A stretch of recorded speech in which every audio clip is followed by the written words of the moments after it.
大家好，我是大卫，欢迎您来到我的频道。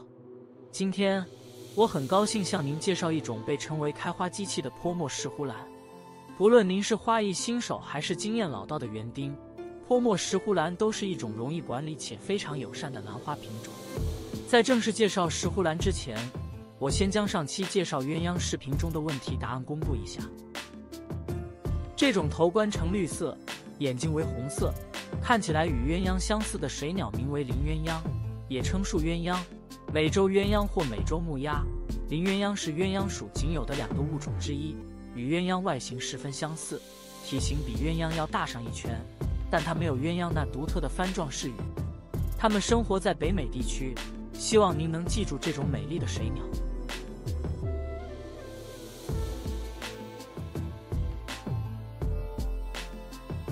让我继续向您介绍一下泼墨石斛兰的特点。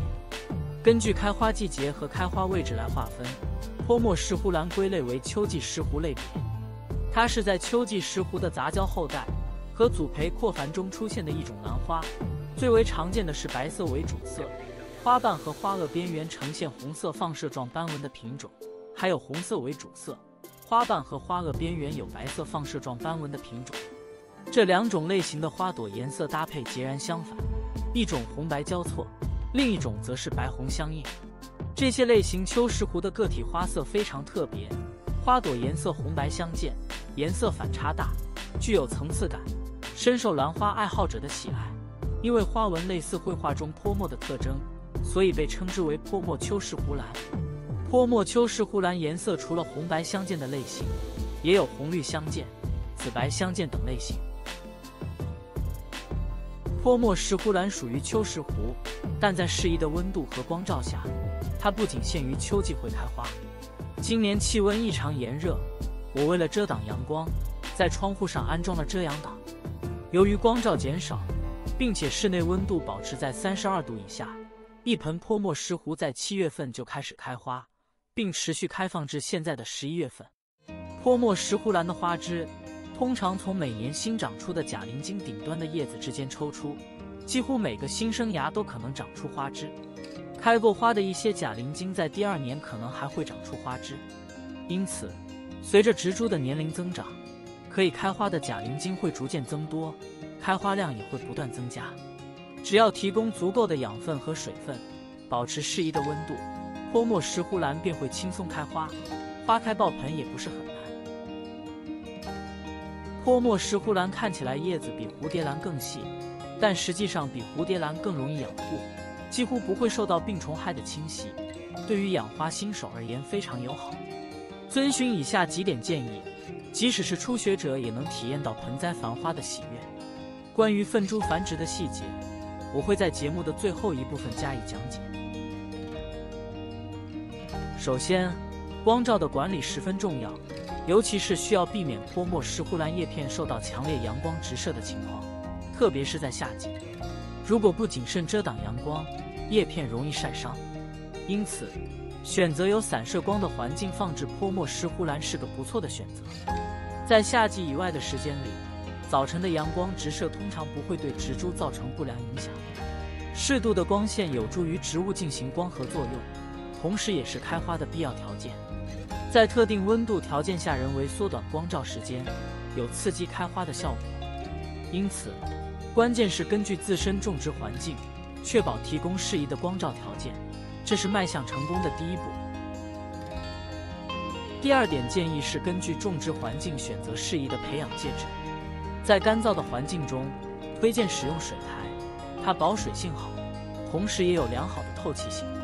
对于潮湿的地区，可选用松林、桃栗混合水苔，或者松针混合水苔，这样既能保证一定的透气性，又能一定程度上保持湿润。无论环境如何，避免使用一般的花土，因为其透气性不佳，很容易导致石斛兰烂根枯死。关于如何选择合适的花盆，我在介绍蝴蝶兰种植窍门那期节目有比较详细的讲解。如果您没有看过那期视频，我在当前节目右上角提供了相关链接，您可以点击观看。第3点建议是合理的浇水。泼墨石斛兰原产于热带赤道地区，属于附生性兰花。它喜湿润环境，但根部也需要良好的透气，因此浇水需要根据温度和植株的生长状况进行调节。在高温季节，采用渐干渐湿的原则，即当触摸植料表面下2至3厘米处感到干燥时，进行充分的浇水，水要浇透。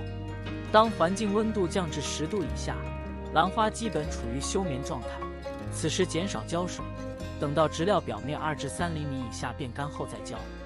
如果环境保持在15度以上，泼墨石斛兰一般无需休眠，可四季都生长。泼墨石斛兰开花无需特别控制水量，只要保证充足的养分、适宜的温度和光线，即可顺利开花。第4点建议是提供适宜的生长温度。泼墨石斛兰属于秋石斛，保留了秋石斛的特点，喜欢温暖环境，对低温不耐受。它在25至30摄氏度的温度下生长最佳，短时间内的40度也不构成问题。然而，低于5摄氏度的低温则很容易导致植株死亡，因此需要努力保持植株处于合适的温度范围。在冬季，要避免植株长时间暴露在低于10摄氏度的环境中。另外，泼墨石斛兰喜欢一天里温差比较大的环境，早晚最好能有10摄氏度的温差。第5个建议是关于施肥。泼墨石斛兰属于喜肥的兰花品种，它只要在适宜的温度和光照条件下，就能持续生长而无需休眠。建议采用薄肥勤施的方式，主要以液体肥为主，并在花盆边缘添加少量缓释肥，以提供充足的养分，但又避免对根系造成过度刺激。当进入开花期前，推荐使用磷酸2氢钾肥料，可帮助兰花长势健壮，开花更加繁茂。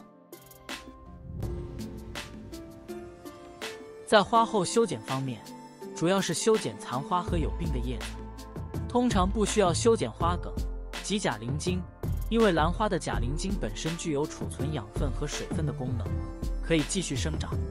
兰花的假鳞茎还可以进行一定的光合作用。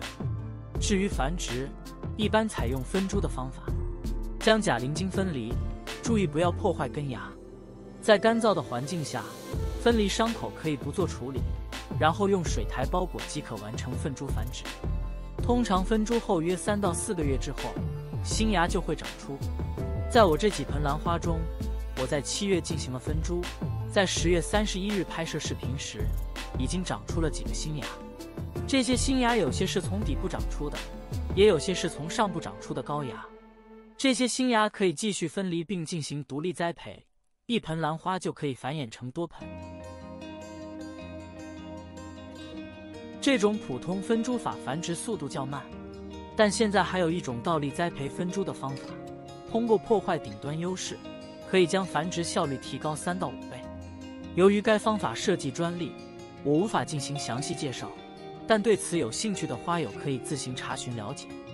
总体而言，泼墨石斛兰是一种易于管理、开花频繁、花期长、花色艳丽的热门洋兰品种。这种兰花对新手种植者非常友好，如果喜欢的话，可以考虑购买，增添生活的乐趣。